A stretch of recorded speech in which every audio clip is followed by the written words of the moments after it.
Nananatili pa rin si Cassandra Leong sa isang ospital sa Taguig City matapos bumaba ang kanyang sugar level at blood pressure. Narito ang report ni Noel Talakay. Isang dating pulis sa China ang top executive ng Whirlwind Corporation na si Luan Renwu. Ito ang ibinunyag ni Cassandra Leong sa ika-4 na pagdinig ng House Quad Committee. So dati siyang empleyado ng China government. Tama? Simpleng pulis lang po siya. Yon. So Pero actually, again, nag-resign na rin po siya. Kwento pa ni Cassandra, best friend ng nanay niya si Wu, naging ninong niya ito at naging translator si Cassandra ni Wu nang magtayo ito ng negosyo sa Pilipinas.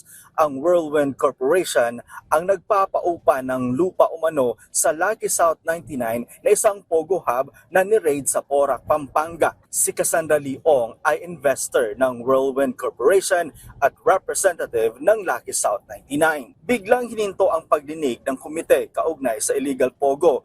Bigla kasing nahilo at nanghina si Ong. Agad naman itong binigyan ng attention medical at chinek ang kanyang vital signs. May I proceed to Cassie Ong, Mr. Chair? Just a Congresswoman- couple of questions. Congresswoman Luisa, can we give her 3 minutes? She has to, I think she's not feeling well.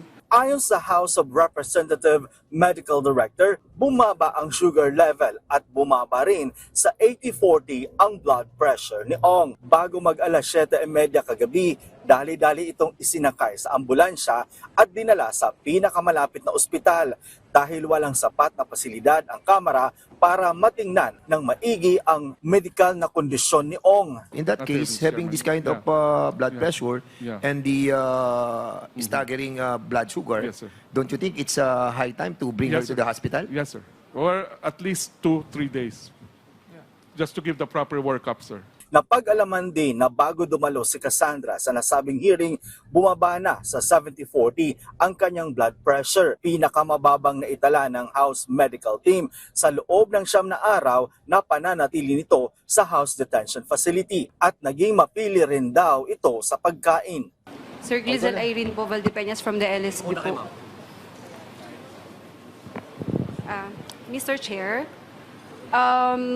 may specific lang po siyang food na gustong kainin every time po na nagpo-provide kami ng food sa kanya. Si Cassandra Leong ay isa sa mga speaker ng House Quad Committee kaugnay sa pagdinig ng illegal pogo operation sa bansa, kung saan nakadetini ito sa House of Representatives matapos i-cite in contempt ito ng komite dahil sa hindi pagsasabi umano ng totoo. Ayon sa House Medical Director, nananatili si Cassandra Leong sa isang ospital sa Taguig City. Tiniyak naman na makakadulo ito sa mga susunod na hearing ng House Quad Committee. Noel Talakay para sa Pambansang TV sa Bagong Pilipinas.